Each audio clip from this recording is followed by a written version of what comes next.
Elle est morte. Morte, c'est confirmé. Il y a eu des funérailles il y a 3 semaines. J'ai lu le rapport moi-même. La lampe torche de la sentinelle tremblait dans sa main. La femme effondrée contre la clôture du périmètre portait les restes en lambeaux d'une combinaison de vol. Une base de données gouvernementale l'avait déjà enregistrée comme appartenant à un cadavre. 3 semaines plus tôt, sur une crête à 11 000 miles de chez elle, le sergent Josephine Kestrel s'était jeté sur une grenade dégoupillée. Elle l'avait fait pour sauver 6 Navy SEALs. Ils avaient cessé de croire que quelqu'un viendrait les aider. Ils ont enterré un cercueil vide. Ils ont remis à sa mère un drapeau plié. 6 hommes portaient une dette qu'ils étaient certains de ne jamais pouvoir rembourser. Puis, dans la tente d'un hôpital de campagne, un médecin a posé 2 doigts sur sa gorge et a senti un pouls. « Allez chercher le commandant !» a chuchoté l'infirmière. « Tout de suite. Dites-lui que la fille morte vient d'ouvrir les yeux. » Car quelqu'un avait voulu que le monde la croie disparue. Et ce quelqu'un s'était tenu à ses funérailles, la main sur le cœur, et avait pleuré. Le lac Gastrol se nichait dans les hautes terres du Montana, comme une respiration retenue dans une poitrine, patiente. Attendant que quelque chose se relâche enfin. Josephine Kestrel avait construit ses matinées autour de ce calme depuis 6 ans maintenant. Assez longtemps pour que le silence cesse d'être une absence et devienne un compagnon. Assez longtemps pour qu'elle croie presque avoir fait la paix avec lui. Presque. 4h45. Toujours 4h45. Parce qu'à cette heure-là, la lumière frappait la crête et d'une manière particulière. De l'or qui s'écoulait lentement à travers les pins, avant que la brume ne se dissipe sur l'eau. Parce que les cerfs se déplaçaient à la lisière des arbres dans les dernières minutes sombres avant l'aube. Et un vieil instinct en elle voulait toujours savoir exactement où se trouvait chaque être vivant autour d'elle. Parce que si elle se laissait dormir après cette heure, ses mains se souvenaient de choses dans ses rêves. Des choses qu'elle préférait garder enfermées, hors de portée, avant le café. Elle se levait sans réveil, s'habillait sans allumer la lumière. Elle laçait ses bottes au toucher, pas à la vue. Ses doigts suivaient un schéma ancré dans sa mémoire musculaire depuis tant d'années. Y penser maintenant ne ferait que la ralentir. Cela ne ferait qu'inviter son esprit à poser des questions. Des questions dont elle ne voulait pas les réponses avant le lever du soleil. Dehors, l'air sentait le gel, la sève de pin, et quelque chose de plus froid en dessous. Quelque chose qui ne l'avait jamais vraiment quitté. Peu importe le nombre de matins passés à essayer de l'expulser de ses poumons en marchant. Elle se déplaçait le long de la lisière des arbres, un fusil nonchalamment en bandoulière. Pas pour la chasse, pas vraiment. Plus maintenant. Juste pour son poids. Juste pour la façon particulière dont ce poids lui redressait la colonne vertébrale. Comme autrefois, quand son père se tenait derrière elle, sur cette même parcelle de terrain, ses mains se posant sur ses épaules, sa voix basse et stable dans son oreille. Coude rentré. Expire à moitié. Tiens, elle pouvait encore l'entendre. 14 ans qu'il était parti, et elle l'entendait encore, comme s'il se tenait à 1 mètre derrière elle, à cet instant précis. Assez près pour corriger sa posture avec 2 doigts et un mot. Au bord de l'eau, elle s'arrêta, s'agenouilla. Elle posa 2 doigts sur la surface froide, comme chaque matin. C'était un rituel qu'elle n'avait jamais expliqué à personne, car il ne restait plus personne qui avait besoin de cette explication. « Salut, papa !» 2 mots. C'était tout. C'était toujours tout. Puis elle se releva, et le moment se referma derrière elle, comme une porte qui claque sous son propre poids. Et elle était de nouveau Joss Kestrel, 27 ans, ancienne infirmière de combat, ancienne tireuse d'élite de l'armée, avec un dossier de service qui dormait dans un classeur que plus personne ne regardait. Actuellement, rien de plus compliqué qu'une femme qui fendait son propre bois de chauffage, qui réparait son propre toit, et qui se disait, matin après matin, que cette vie tranquille était suffisante. Sauf que ce n'était pas le cas. Pas vraiment. Pas encore. Car le calme, le vrai calme, celui sans coup de feu enfoui quelque part en dessous, était une chose à laquelle elle n'avait jamais vraiment appris à faire confiance. Le camion est arrivé sur la route de Gravier à 9h40 ce matin-là. Elle l'a entendu 2 minutes entières avant de le voir émerger des arbres. Elle a su que ce n'était pas un véhicule local, rien qu'au son. Les camions du coin brinque-ballaient sur cette route en tôle ondulée. Les ressorts gémissaient, les pots d'échappement toussaient. Celui-ci ne brinque-ballait pas. Celui-ci se déplaçait comme s'il avait un endroit très précis où aller. Et plus aucune patience pour le paysage. Elle était déjà sur le porche quand il s'est arrêté dans son allée. Le fusil n'était pas dans ses mains. Mais il était proche. Il était toujours proche. posée là où elle pouvait l'atteindre en moins de 2 secondes. Une habitude qui avait survécu à toute justification raisonnable de la conserver. Un homme est sorti. Un costume gris gouvernemental qui n'avait rien à faire à moins de 200 mètres d'un endroit comme celui-ci. Surtout que la saison de la boue était à peine terminée et que la moitié de la route était encore meuble. Des lunettes de soleil, même si le ciel était bas et couvert. Le genre de gris qui promettait de la pluie pour l'après-midi. Il n'a pas souri. D'après son expérience, les hommes qui débarquaient à l'improviste en costume gouvernemental ne souriaient jamais les premiers. Sourire en premier était un signe révélateur, et les hommes comme lui avaient passé leur carrière à apprendre à ne rien donner gratuitement. Madame Kestrel, ce n'est pas une question. Non, madame, ce n'en est pas une. Elle croisa les bras sur sa poitrine. Son poids bascula sur ses talons. La posture exacte que son père appelait le garde à vous avec un problème d'attitude. Alors vous connaissez déjà la réponse. Avant même de poser la question pour laquelle vous avez conduit 3 heures sur une route de terre. Il a failli sourire à ça. Presque. Le coin de sa bouche a tressailli, puis s'est ravisé. Je m'appelle Alan Reyes, directeur adjoint de la division des programmes spéciaux. Il a brandi un badge. Elle n'a pas pris la peine de le lire de près. Je ne suis pas ici pour vous recruter. Tant mieux, car j'ai pris ma retraite. Et d'où je viens, la retraite signifie qu'on ne se fait pas recruter 2 fois. Je suis ici, dit-il, sa voix devenant plus prudente, plus délibérée, parce que 6 hommes sont piégés sur une crête à 11 000 miles de ce Porsche, et dans environ 18 heures, ils n'auront plus de munitions, et quand cela arrivera, ils mourront lentement devant des caméras. Car les gens qui tiennent cette position veulent que le monde entier regarde la scène. Joss ne dit rien. Sa mâchoire était une porte verrouillée, et elle comptait bien la garder ainsi. Je sais ce que votre père aurait dit si je lui avais demandé ça. Reyes continua, observant son visage, à la recherche de la moindre fissure. J'ai servi à ses côtés.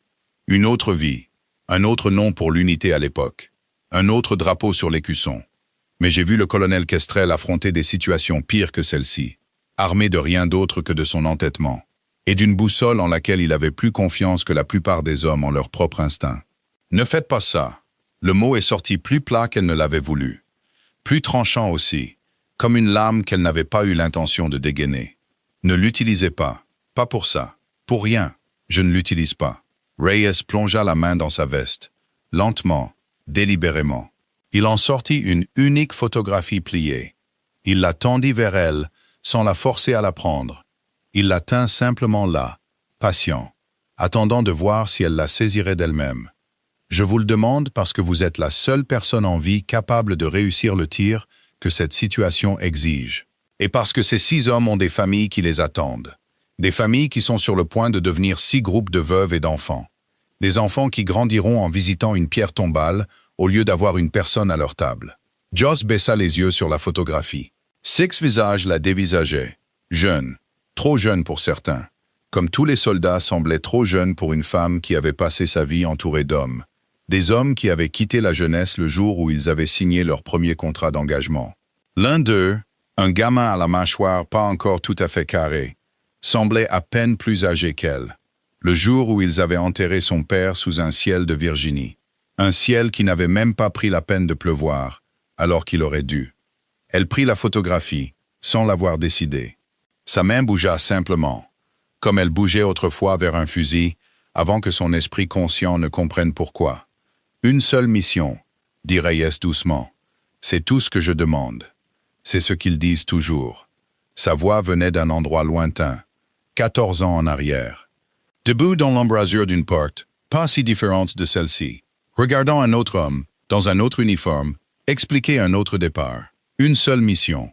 C'est exactement ce qu'ils lui ont dit aussi. Je sais qu'il n'est pas rentré. Je le sais aussi, Madame Kestrel.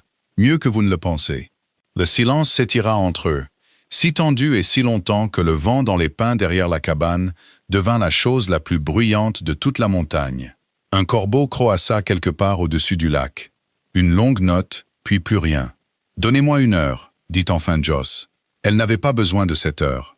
Elle avait besoin de 4 minutes pour faire un sac, avec la même efficacité qu'elle utilisait autrefois pour démonter un fusil les yeux bandés à l'entraînement. Et elle passa le reste du temps debout devant l'armoire à fusil, celle que son père avait construite de ses propres mains l'hiver avant son dernier départ. Des rangées de fusils derrière une vitre.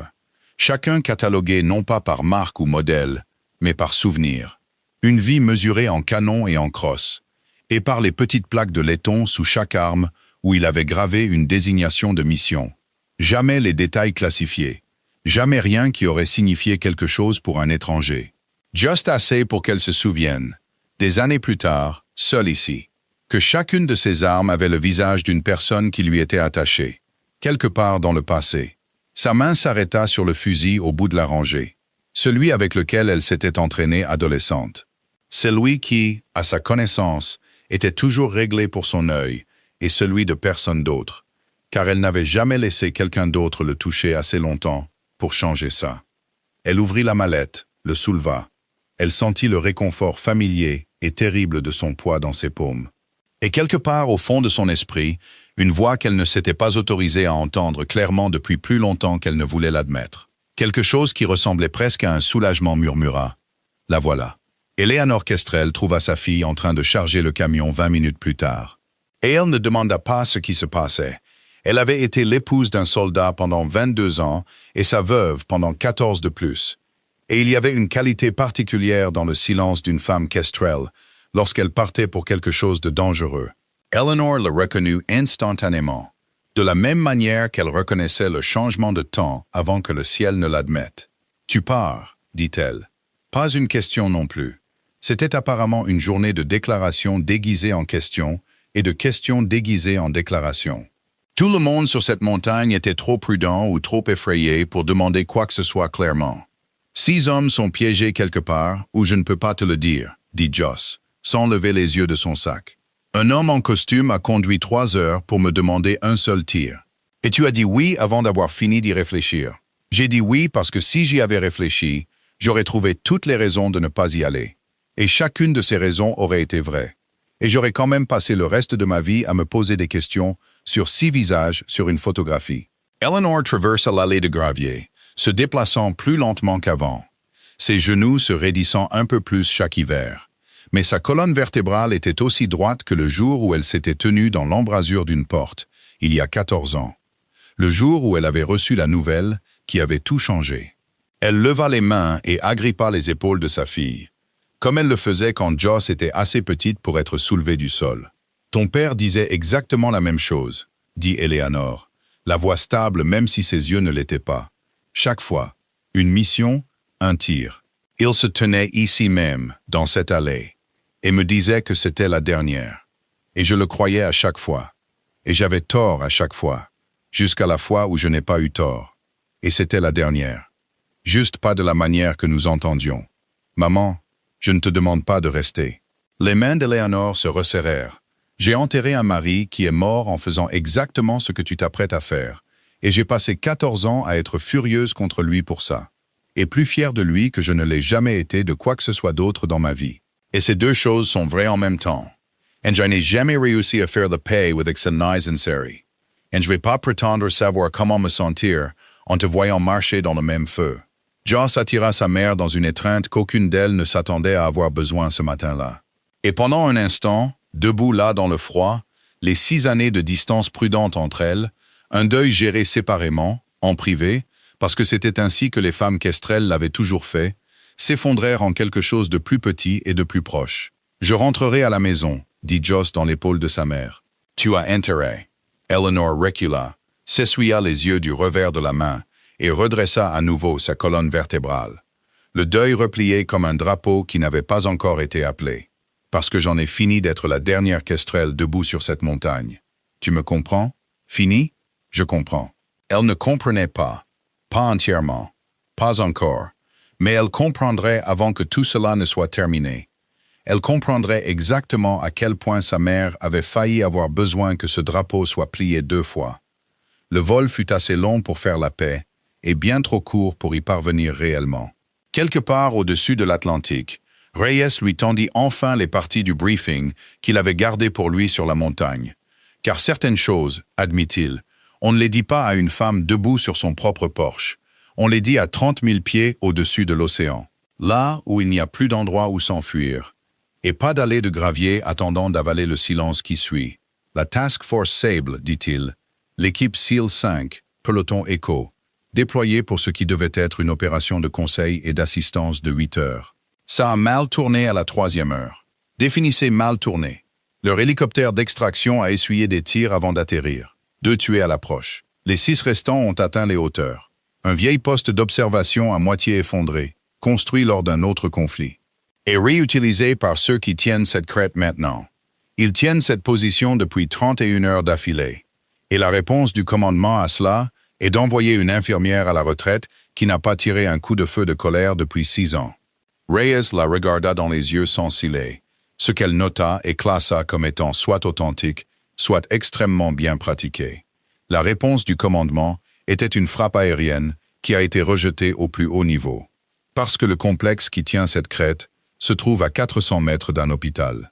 Et personne ne veut que son nom soit associé à ce genre de gros titres. La réponse du commandement était 3 plans de sauvetage distincts, tous rejetés. Parce que personne ne pouvait garantir l'envoi d'une équipe au sol sans illuminer la moitié de la vallée. Alors, quel est le vrai plan?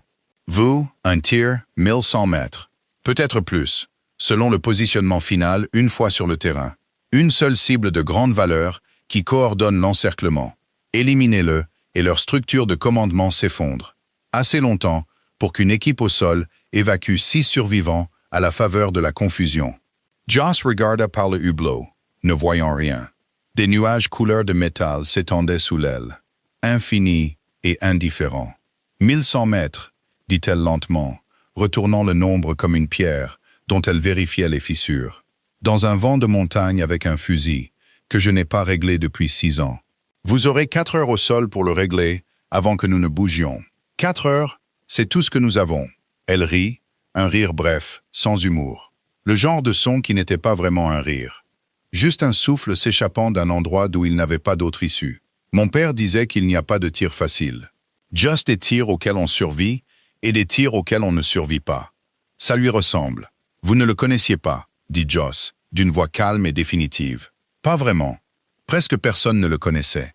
Parfois, je ne suis même pas sûr de l'avoir connu moi-même. Reyes ne répondit pas à cela. Certains silences n'avaient pas besoin d'être comblés, et à son crédit, il semblait comprendre lesquels. La base d'opération avancée était creusée à flanc de colline, comme quelque chose d'ancien essayant très fort de paraître moderne. Des tentes et du béton armé, pressés les uns contre les autres. D'une manière qui donnait à l'ensemble du camp un air à la fois temporaire et permanent, comme tout ce qui est construit pour la guerre. L'équipe attendait à son arrivée. 4 d'entre eux, debout en un demi-cercle lâche. Les visages durs, de cette manière particulière qui vient quand on a vu des amis ne pas revenir. Et qu'on sait, quelque part sous la discipline, que le décompte pourrait ne pas s'arrêter à 2. Un homme s'avança le premier. Épaules larges, des cheveux gris déjà parsemant ses tempes, malgré un visage qui ne pouvait pas avoir beaucoup plus de 40 ans. Des barrettes de capitaine sur un uniforme qui avait connu de meilleures semaines. « Capitaine Holt, dit-il. Vous devez être la tireuse. Kestrel. » Ses yeux la parcoururent de haut en bas, cataloguant plutôt que jugeant. Bien qu'il fût difficile sur le moment de faire la différence. Vous êtes plus petite que ce à quoi je m'attendais. Vous êtes plus âgée que ce à quoi je m'attendais pour un capitaine sur ce genre d'opération. Quelque chose changea derrière ses yeux. Pas tout à fait un sourire, pas tout à fait une offense non plus. Quelque chose entre les deux qui suggérait qu'il la jaugerait correctement avant de décider ce que ce serait. « Juste, dit-il. » Derrière lui, un opérateur plus jeune, 24, peut-être 25 ans, une énergie agitée à peine contenue sous une fine couche de discipline, secoua la tête et marmonna quelque chose à voix basse qui fut juste assez fort pour être entendu. Elle va faire tuer quelqu'un. Joss l'entendit, ne sia pas, ne fit pas semblant de ne pas avoir entendu. Dites-le plus fort, dit-elle. Ou ne le dites pas du tout. La bouche du gamin se pinça en une ligne dure et dubitative, la couleur montant le long de son cou. J'ai dit que nous n'avons pas le temps de materner une consultante civile pour le tir le plus technique de l'année. Je ne suis pas une consultante. Joss posa sa mallette de fusil dans la poussière et l'ouvrit, ses mains se déplaçant déjà pour l'assemblage avec une vitesse que ses yeux ne pouvaient pas tout à fait suivre. Je suis la seule personne dans ce camp à avoir réussi un tir confirmé à plus de 1000 mètres avec un vent de travers. Alors, à moins que vous n'ayez une meilleure option qui traîne par ici, vous allez vous taire et me laisser travailler. Le silence s'abattit sur le groupe, assez lourd pour avoir son propre poids. Holt le brisa. Combien de tirs confirmés? Assez pour que j'arrête de compter. Parce que compter était pire que de tirer. Personne n'eut rien à dire à cela. Pas même le gamin.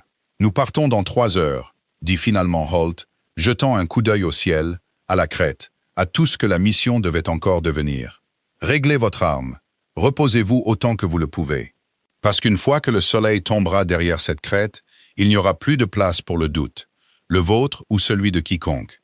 Il s'appelait Danny, apprit-elle au cours de l'heure suivante, originaire de quelque part en Ohio. Le genre d'accent qui avait encore des champs de maïs enfouis en lui. Peu importe le nombre d'années que la marine avait passé à essayer d'en poncer les bords. 25 ans. 2 déploiements déjà derrière lui, mais rien de comparable à celui-ci. Il la regarda régler le fusil à distance, les bras croisés, la mâchoire serrée. Attendant, soupçonnait-elle, qu'elle échoue.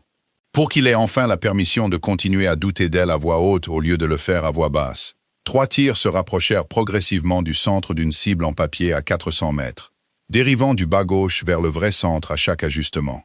Le 4e tir traversa le milieu et y resta. En plein centre, exactement là où il devait être. Danny ne dit rien, mais quelque chose dans ses épaules se détendit légèrement. Juste assez pour qu'elle remarque la différence et décide de ne pas commenter.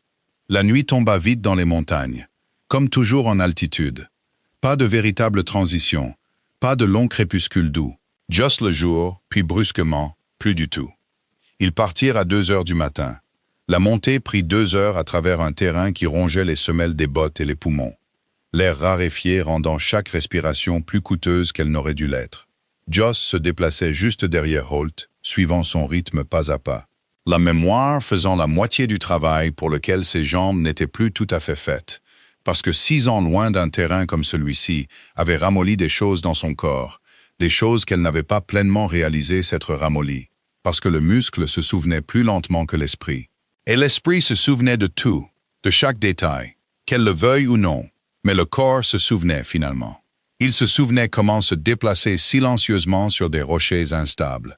Il se souvenait comment respirer en rythme avec la montée, au lieu de la combattre. Et quelque part, sous 6 années à fendre du bois, à réparer des toits, et à prétendre que la montagne chez elle était suffisante. Il y avait encore la colonne vertébrale d'un soldat qui la maintenait droite, sur un terrain qui aurait brisé quelqu'un qui n'avait jamais appris à faire confiance à ses propres pieds dans le noir. Ils atteignirent la position de tir 1 heure avant l'aube, une étroite corniche rocheuse à 1140 mètres du complexe, là où 6 SEALs mouraient à petit feu, 1 heure pénible à la fois, depuis plus longtemps qu'aucun d'entre eux n'aurait dû avoir à survivre. Joss s'allongea sur le ventre sur la roche froide. Elle installa le fusil avec des mains devenues parfaitement et professionnellement stables, malgré le froid qui lui brûlait les gants. Elle mesura la distance de la cible, vérifia le vent, le vérifia à nouveau, car vérifier 2 fois l'avait maintenue en vie plus d'une fois dans une vie antérieure dont elle ne parlait pas. Holt s'accroupit à côté d'elle, la radio pressée contre son oreille, écoutant une voix qu'elle ne pouvait pas entendre mais qu'elle pouvait lire assez clairement dans les lignes qui se resserraient autour de ses yeux. « Ils subissent à nouveau des tirs, dit-il, d'une voix basse et urgente. L'un des nôtres est touché. Nous n'avons pas le temps d'attendre le moment parfait. Il n'y a pas de moment parfait, dit Joss, l'œil déjà collé à la lunette. La respiration déjà ralentie au rythme que son père lui avait inculqué avant qu'elle ne soit assez âgée pour comprendre pleinement à quoi servait ce rythme. Il n'y a que le tir que vous prenez et celui que vous ne prenez pas, sauf que le vent a tourné au pire moment possible, sauf que la cible a fait un demi-pas à la mauvaise seconde, sauf que chaque variable qui pouvait compliquer un tir a choisi cette fenêtre précise pour le compliquer. Toutes en même temps, s'accumulant contre elle, comme si la montagne elle-même avait un avis sur le retour de ces 6 hommes à la maison. Elle ajusta, recalcula, expira à moitié et retint son souffle. Parce que c'était le seul moment qui comptait désormais. Parce que tout le reste, la cabane, le lac, 14 ans de deuil soigneusement géré, la voix de son père vivant en permanence quelque part derrière son sternum. Tout cela s'est effondré en cette unique seconde suspendue, où toute sa vie s'est rétrécie à un réticule et à un souffle qu'elle n'avait pas encore pris. Elle pressa la détente. Le coup de feu claqua à travers la vallée comme si le ciel lui-même s'était fendu en deux. À 1140 mètres de là, un homme qui avait passé 31 heures à orchestrer la mort lente de 6 soldats américains tomba là où il se tenait. Et pendant 3 secondes entières, personne sur cette montagne ne bougea. Personne ne respira. Toute la crête se tint parfaitement, incroyablement immobile, comme si la Terre attendait de voir ce qui allait suivre avant de s'autoriser à continuer de tourner. Puis la radio explosa de chaos, la voix de Holt aboyant des ordres dans le combiné, l'équipe au sol se précipitant à la faveur de la confusion. Six Seals qui avait cessé de croire que quelqu'un viendrait vraiment, découvrant soudain que quelqu'un était venu. « Sable touché », dit Holt dans la radio, la voix tremblante de quelque chose qui n'était pas encore tout à fait du soulagement. Pas encore. Pas avec tant de terrain encore à couvrir. Équipe au sol. Avancez. Avancez maintenant. Joss resta sur le fusil, observant, parce qu'un tir comme celui-là ne mettait fin à rien par lui-même. Il ne faisait qu'ouvrir une porte. Et les portes, une fois ouvertes, avaient la fâcheuse habitude de se refermer dans l'autre sens aussi vite qu'elles s'étaient ouvertes. C'est alors que la deuxième position a ouvert le feu, car celui qui dirigeait ce complexe ne le dirigeait pas seul. Parce que 31 heures de siège ne se produisent pas sans des plans de secours intégrés à chaque niveau. Parce qu'au moment où leur commandant est tombé, 3 autres tireurs sont sortis de leur cachette sur la crête opposée. Une position de flanc que personne n'avait repérée, que personne n'avait prévue. Que personne n'avait le temps d'avertir l'équipe au sol exposée avant que la première balle ne commence à siffler à travers le fond de la vallée. Contact à gauche. La voix de Holt déchira la radio, assez tranchante pour couper le vent lui-même. Nous avons des tireurs sur la crête est. Répétez, crête est. L'équipe au sol est exposée. Joss ne réfléchit pas. Elle n'hésita pas assez longtemps pour que la réflexion la ralentisse. Elle pivota le fusil, trouva le flash de bouche le plus proche scintillant contre la roche sombre. Tira. 1 de moins. Le flash ne se répéta pas. Des balles commencèrent à frapper la pierre autour de leur propre position maintenant.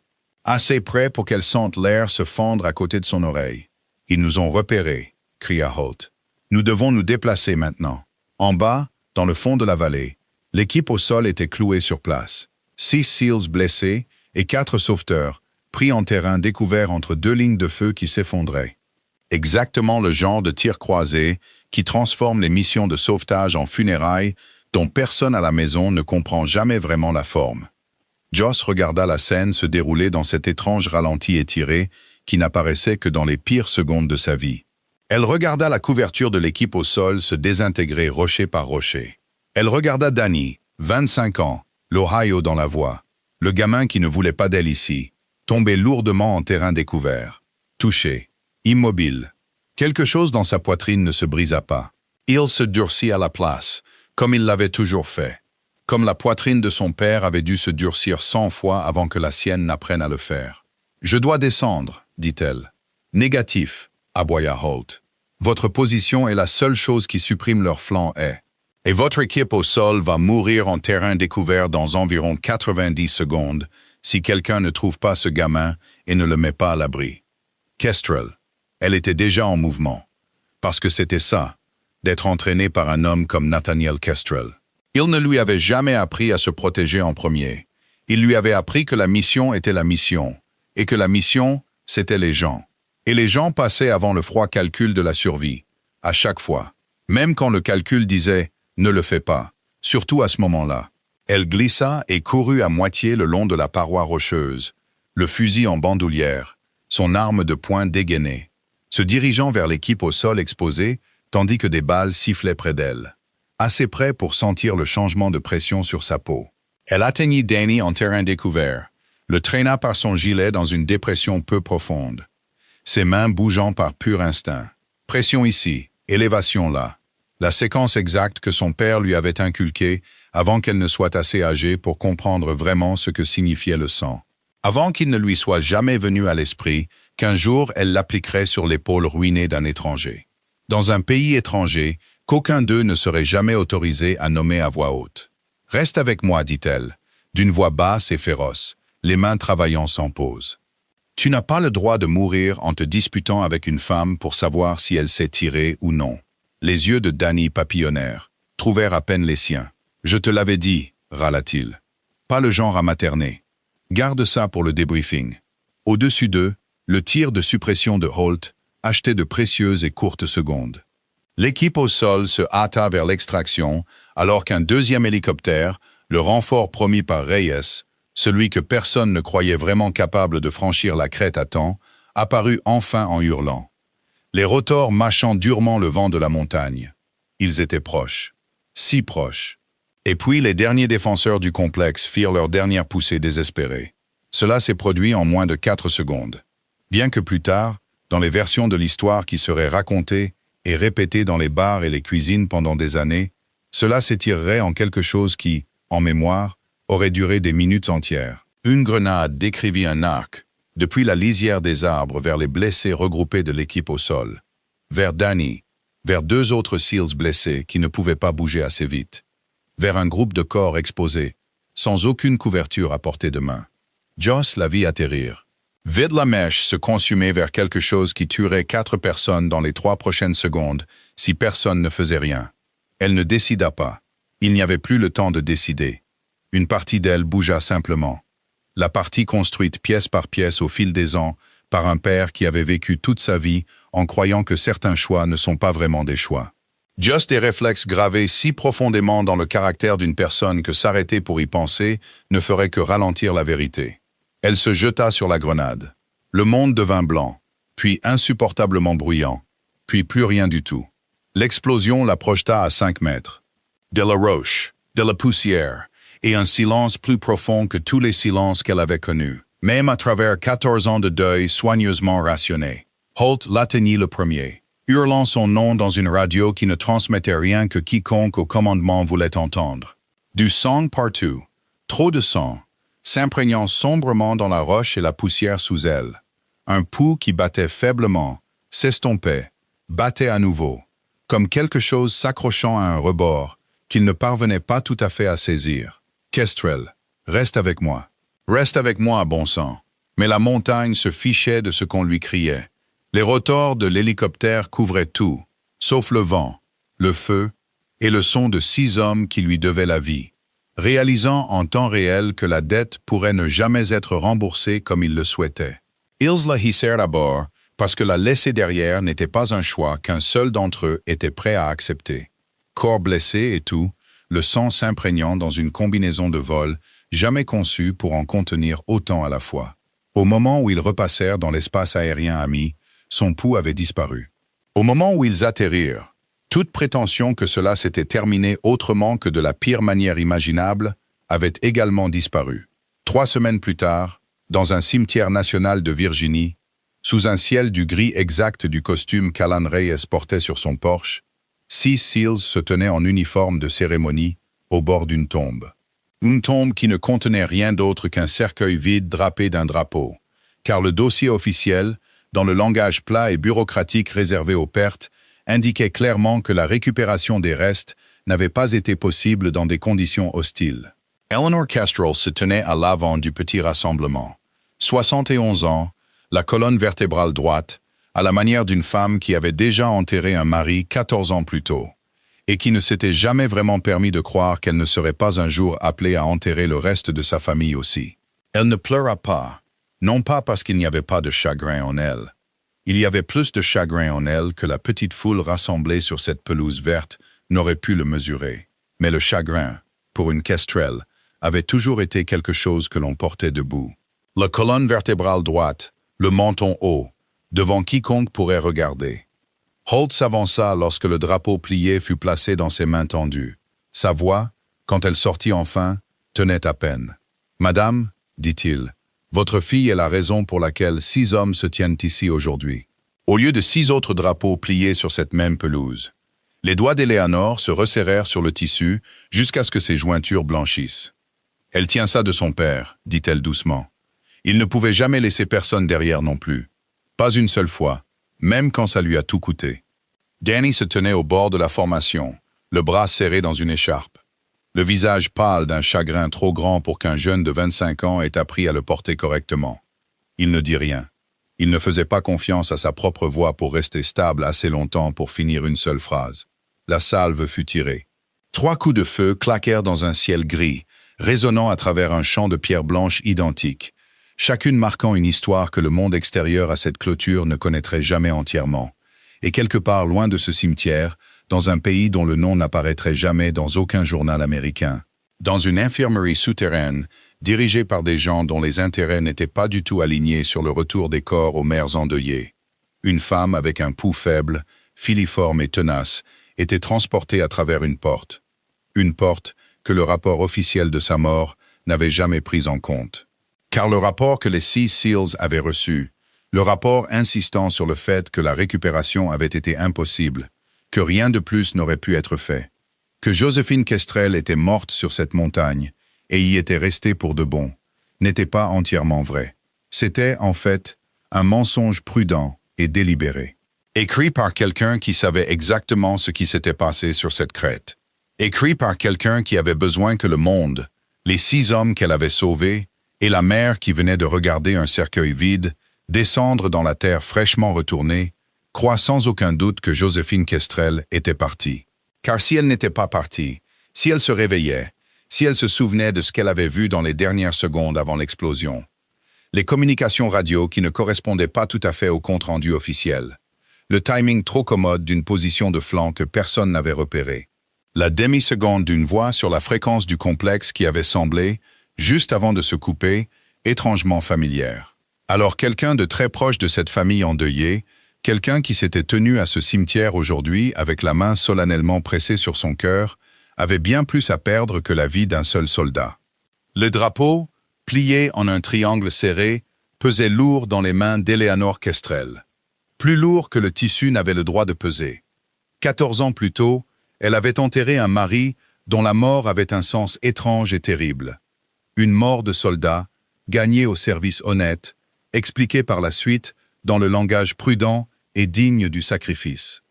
Celle-ci n'avait aucun sens, ni le timing, ni le silence qui l'entourait, ni l'immobilité particulièrement étudiée sur le visage de l'homme debout 3 rangs derrière. L'homme qui avait autrefois appris à sa fille à tirer au pistolet un après-midi d'été qui semblait maintenant incroyablement lointain. Et quelque part sous terre, dans le noir, un cœur qui refusait de s'arrêter commençait déjà, faiblement et obstinément, à se frayer un chemin vers la surface, emportant avec lui des questions qui allaient démêler bien plus que quiconque debout sur cette pelouse verte et tranquille n'aurait pu l'imaginer. D'abord l'obscurité, puis la douleur, puis la compréhension lente et insupportable que la douleur signifiait qu'elle était encore capable de la ressentir. Joss refit surface comme un plongeur remontant trop vite, les poumons en feu, l'esprit confus, sans savoir clairement quelle direction était le haut et quel était le bas. Car la dernière chose dont elle se souvenait était une lumière blanche, de la poussière de roche et la voix de Danny hurlant son nom dans une radio qui ne transmettait rien. Sauf que ce n'était pas une montagne, c'était du béton, c'était un plafond bas, taché par d'anciennes infiltrations d'eau. Des fissures s'étendant d'un coin comme la carte d'un système fluvial que personne n'avait pris la peine de nommer. C'était une seule ampoule se balançant à un fil, projetant des ombres qui bougeaient quand rien d'autre dans la pièce ne le faisait. Elle essaya de s'asseoir, sans succès. Ses poignets étaient attachés au cadre d'un lit de camp avec quelque chose de rugueux et d'industriel, et ses côtes hurlèrent une protestation si vive qu'elle lui coupa le souffle avant même qu'elle n'ait fini son mouvement. Alors elle resta immobile, écoutant, car l'écoute était la seule compétence que personne ne pouvait entraver. La seule chose que la captivité n'avait pas encore réussi à lui prendre. Des bruits de pas. 2 paires, se déplaçant à des rythmes différents, l'une plus lourde que l'autre. Une porte quelque part à sa gauche. Des gonds qui n'avaient pas été huilés depuis plus longtemps qu'elle ne voulait l'imaginer. Des voix parlant dans une langue qu'elle ne comprenait pas entièrement, mais dont elle reconnaissait la structure de commandement enfouie dans la cadence. Une urgence sous-jacente. Le rythme particulier d'hommes faisant leur rapport à quelqu'un qu'il craignait de décevoir. Son corps était une carte de dégâts. Des brûlures le long de son côté gauche, tendu et à vif, là où le tissu de sa combinaison de vol avait fondu contre sa peau. Une blessure à l'épaule qui avait été mal suturée par quelqu'un qui en savait juste assez pour la maintenir en vie, et rien de plus. Ce qui signifiait que quelqu'un la voulait vivante. Ce qui était bien pire que l'alternative. Et une partie froide et clinique de son esprit, la partie que sa formation médicale avait construite brique par brique au fil des années de triage et de salles de traumatologie, comprit exactement pourquoi c'était important, avant que le reste d'elle n'ait même fini de se réveiller. L'homme qui vint finalement la chercher ne portait ni uniforme, ni insigne. Juste une veste grise et le genre de patience qui vient quand on fait ce travail depuis très longtemps. Assez longtemps pour que l'urgence se soit complètement effacée de lui. Il tira une chaise en métal à côté du lit, s'assit et l'étudia. De la manière dont un homme étudie un puzzle dont il connaît déjà la forme et ne fait que confirmer les dernières pièces. « Sergent Kestrel », dit-il, en anglais. Un accent prudent et précis, chaque mot placé comme s'il avait été répété. « Vous êtes une femme difficile à tuer. Je tiens ça de mon père. » Un petit sourire traversa son visage. Pas chaleureux, pas destiné à l'être. Colonel Nathaniel Kestrel. Oui, nous connaissons votre histoire familiale. Quelque chose dans sa poitrine devint froid et très immobile. Une immobilité qui n'avait rien à voir avec le lit ou les liens, et tout à voir avec la façon dont il avait prononcé le nom. Non pas comme une information récitée d'un dossier, mais comme quelque chose qu'il connaissait avant le début de cette conversation. « Vous saviez qui j'étais » dit-elle lentement, testant les mots en les prononçant, observant son visage pour toute lueur de confirmation ou de déni, avant même que j'appuie sur cette détente. « Nous savions qui vous étiez » acquiesça-t-il, avant que vous ne sachiez sur qui vous tiriez. C'est-à-dire que l'homme que vous avez éliminé sur cette crête n'était pas la cible que votre mission croyait être. Il se pencha en arrière dans sa chaise, croisa les mains sur un genou. Sans se presser, d'une manière qui lui donnait la chair de poule plus que des cris ne l'auraient fait. C'était un coursier, un intermédiaire, petit, remplaçable. Vous avez été envoyé à 1100 mètres pour éliminer un inconvénient, pour des gens considérablement plus proches de votre propre drapeau que quiconque ne vous l'a dit. Joss ne dit rien. Son esprit faisait déjà les calculs, rapidement et froidement, de la manière dont son père lui avait appris à faire des calculs de distance sous pression, car la panique était un luxe que les soldats ne pouvaient pas se permettre. Et cet homme voulait clairement qu'elle panique. « Vous mentez » dit-elle finalement. « Vraiment ?» Il pencha la tête, imperturbable. Demandez-vous pourquoi une mission de sauvetage pour 6 soldats nécessitait un seul tir de fusil sur un coursier, au lieu d'une frappe aérienne sur un poste de commandement qui aurait pu mettre fin au siège en un seul passage. Demandez-vous pourquoi le directeur adjoint Reyes est venu vous chercher spécifiquement. Pas un tireur d'élite en service actif, encore dans la machine, encore responsable par les voies officielles. Vous, à la retraite, hors des registres, niable si le tir tournait mal. Ou si la tireuse ne rentrait jamais à la maison pour en parler. Parce que j'étais la meilleure pour ce travail. Parce que vous étiez le tir sur lequel personne ne poserait de questions par la suite. Sa voix ne s'éleva jamais, ne s'aiguisa jamais. C'était en quelque sorte le pire. Il y a une différence, sergent. Et je soupçonne que quelque part sous votre colère contre moi en ce moment, vous comprenez déjà exactement quelle est cette différence. Elle tira fort sur ses liens, sentit la brûlure le long de son côté crier de protestation. Elle ne cessa pas de tirer. « Qu'est-ce que vous voulez ?» Il se leva, lissant le devant de sa veste avec 2 doigts. Un geste étrangement méticuleux dans une pièce qui sentait le moisi et le sang séché. Rien du tout. « Pour l'instant, je veux seulement que vous réfléchissiez. Vous avez le temps, sergent. Plus de temps que vous ne le souhaiteriez. » Il partit. L'ampoule continua de se balancer. Les ombres continuèrent de se déplacer sur un plafond qui n'offrait aucune réponse. Seulement plus de fissures s'étendant lentement vers l'extérieur. Et Joss resta dans le noir, faisant exactement ce qu'il lui avait dit de faire. Car pour une fois, les instructions de l'ennemi et ses propres instincts pointaient dans la même direction. Les jours se fondirent en quelque chose sans contour, parce qu'il n'y avait pas de fenêtre, parce qu'il n'y avait pas d'horloge, pas de lumière naturelle. Rien pour marquer la différence entre une relève de garde et la suivante, sauf le motif de leurs pas et la manière particulière dont chacun fermait la porte derrière lui. Parce que la seule mesure du temps qui lui restait était la douleur lente et lancinante des blessures qui guérissaient mal, qui guérissaient avec colère, qui guérissaient dans un corps qui avait déjà donné tout ce qui lui restait à donner sur cette montagne, et à qui on demandait maintenant, doucement et sans pitié, de donner plus. Elle apprit les rythmes des gardes, comme elle apprenait autrefois l'emploi du temps d'une cible avant un tir, méthodiquement, patiemment, cataloguant chaque détail sans paraître en remarquer aucun. Elle apprit lequel portait son arme de poing lâche dans son étui, négligemment, d'une manière qui finirait par avoir de l'importance. Elle apprit lequel faisait toujours une pause de 2 secondes supplémentaires à la porte, vérifiant quelque chose sur son téléphone avant de se souvenir de lever les yeux. Et ce qu'elle supposa être le 4e jour, elle apprit que le garçon qui lui apportait de l'eau le matin n'était pas du tout un soldat. Il ne pouvait pas avoir plus de 19 ans.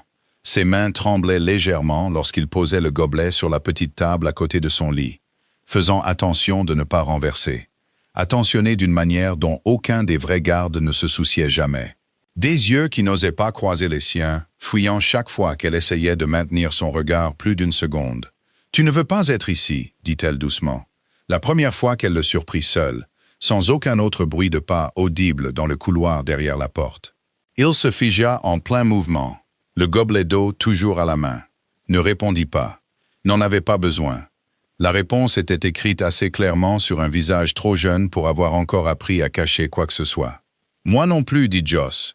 C'est drôle comme ça ne semble fonctionner pour aucun de nous deux. » Il partit sans un mot, mais il laissa la porte entr'ouverte de près d'1 centimètre, un espace qu'elle remarqua immédiatement, qu'elle garda précieusement à l'esprit, comme elle gardait chaque autre petit détail qui pourrait finalement avoir plus d'importance qu'il n'y paraissait.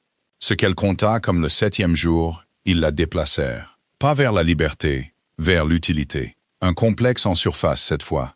Des bâtiments bas en béton, disposés autour d'une cour nue.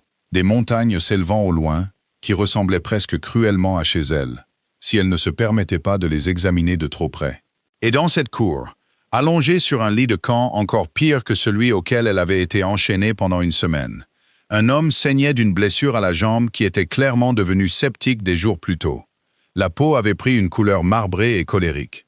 Une couleur qu'aucune blessure ne devrait jamais prendre. L'un des gardes lui fourra une trousse médicale dans les mains liées. À peine une trousse. De la gaze à moitié jaunie par le temps. Une aiguille de suture, un antiseptique bien après la date de péremption qui avait dû être imprimé sur la bouteille. « Répare », dit-il. Simple, plat. Pas une demande dans aucun sens du terme. Joss regarda l'homme blessé sur le lit.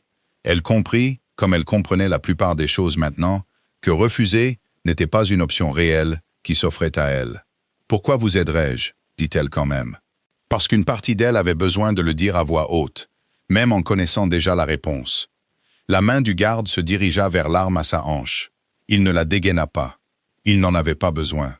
Parce que s'il meurt, dit l'homme à la veste grise, sortant de l'ombre d'une porte où elle ne l'avait pas remarqué. Patient comme toujours, observant la scène se dérouler comme une pièce de théâtre dont il avait déjà lu le script. L'homme responsable de ce complexe aura besoin d'un médecin de remplacement pour ses autres soldats. Et je ne crois pas que vous apprécieriez d'être ce remplacement, sergent. Ni le processus par lequel vous seriez rendu apte à ce rôle. Joss s'agenouilla quand même à côté du lit. Pas à cause de la menace, à cause de la blessure. Parce que quoi qu'elle soit d'autre, soldat, prisonnière, une femme morte selon un drapeau plié actuellement entre les mains de sa mère à 3000 miles de là. Shueri? Elle était avant tout une infirmière. Dans sa moelle, dans un endroit que l'entraînement ne pouvait pas atteindre et que la captivité ne pouvait pas défaire. Elle avait prêté un serment un jour, il y a des années, dans un autre uniforme, dans une autre vie. Un serment qui n'avait absolument rien à voir avec les drapeaux, les missions ou les hommes qui les délivraient. Elle travailla en silence, ses mains se déplaçant avec une précision qui la surprit elle-même. Étant donné à quel point elles avaient tremblé 1 heure plus tôt. Elle débrida la blessure aussi minutieusement que les fournitures abîmées le permettaient. La nettoya, sutura ce qui pouvait l'être, travaillant au-delà du point où ses propres épaules hurlaient pour qu'elle s'arrête.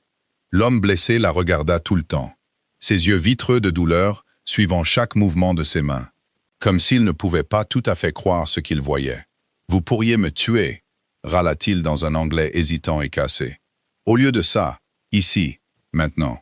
Chose facile. Je pourrais, acquiesça Joss, nouant une suture avec des mains qui avaient enfin cessé de trembler. Je choisis de ne pas le faire. Pourquoi?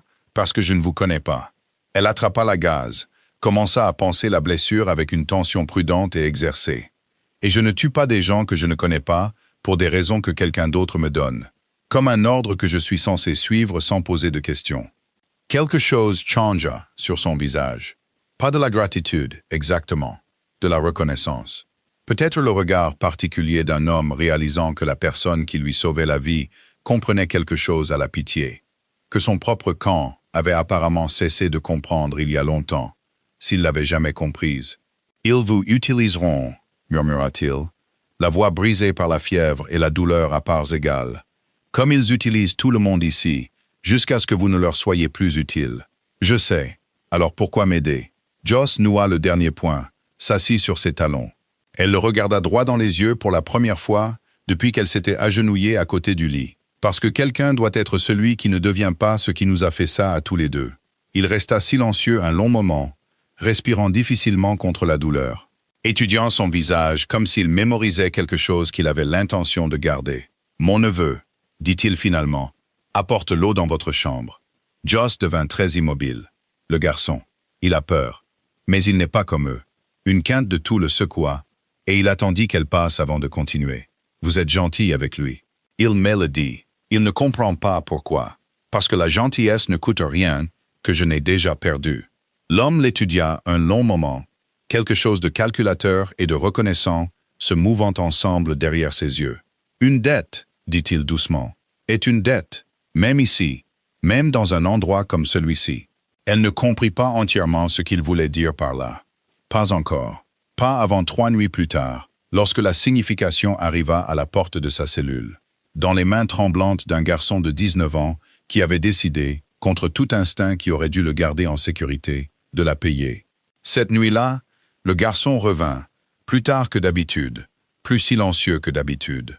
Un morceau de tissu plié, serré dans des mains qui ne cessaient de trembler. « L'homme que vous avez sauvé, » murmura-t-il, à peine audible par-dessus le bourdonnement lointain du générateur quelque part à l'extérieur. « C'est mon oncle. » Joss devint très immobile, les pièces s'assemblant déjà dans son esprit avant qu'il n'ait fini de parler. « Il dit que vous partez ce soir, » continua le garçon, les mots sortant plus vite maintenant, la peur le rendant maladroit avec les détails. Il dit le passage derrière le mur est « La relève de la garde dans 1 heure. Après ça, pas de lumière jusqu'à la crête. Vous comprenez? Pas de lumière. Pourquoi m'aiderait-il à m'échapper? Il me connaît à peine. » Le garçon pressa le tissu dans ses mains liées, défaisant les nœuds avec des doigts bien plus habiles que ses tremblements ne l'auraient suggéré. À l'intérieur du tissu, une boussole, petite et vieille. Les engrenages à peine visibles sous une vitre fissurée. Le genre d'objet qui avait clairement appartenu à quelqu'un pendant très longtemps, avant de finir ici. Il dit « Une dette est une dette. » Le garçon répéta les mots, portant la certitude de son oncle, même à travers sa propre peur, même ici. Puis il disparut, la porte laissée entr'ouverte de plus d'1 centimètre cette fois. Et quelque part au-dessus du complexe, les étoiles continuaient de faire la même chose indifférente qu'elles faisaient toujours. Observant sans jugement, sans aide, sans rien d'autre que la distance et une lumière froide et patiente. Joss referma sa main sur la boussole, sentit son poids s'installer dans sa paume comme une promesse, et commença enfin à bouger. L'évasion prit 4 heures, et chaque once de force que son corps avait encore à donner. Ce qui n'était pas beaucoup, ce qui était loin d'être suffisant. Sauf que suffisant n'avait jamais vraiment été la norme à laquelle son père l'avait élevé. Il l'avait élevé pour continuer à avancer, après que le suffisant soit déjà épuisé.